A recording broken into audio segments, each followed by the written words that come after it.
Welcome.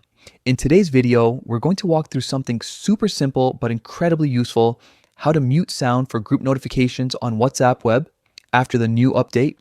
If you're tired of constant notification pings while you're working or studying on your computer, this quick guide is just what you need. Let's dive right in.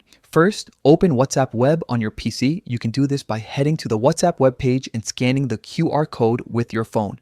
Once it's open, your chats and groups will appear just like they do on your mobile app. Now, take a look at the left-hand side of your screen. You'll see a small gear icon near the bottom of the side menu. That's your settings button. Click on it to open up the settings panel. Inside the settings, you'll see a few different options for things like account, chats, and notifications. Click on notifications. This is where you can control all your sound and alert settings for both individual chats and groups. Once the notifications menu opens, look for the group section. This part specifically controls how your group message alerts behave on WhatsApp web. Now we're going to disable the sound. Under the group section, find the option that says play sound.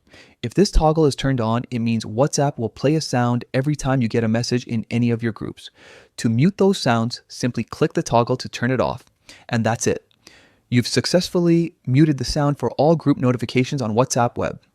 You'll still see message previews and notifications in your browser if you have them enabled, but no sounds will interrupt your workflow anymore.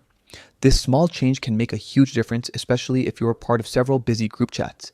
It keeps things quiet while still letting you stay connected and organized through WhatsApp web.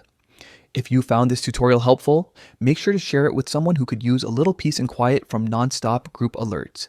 Thanks for watching.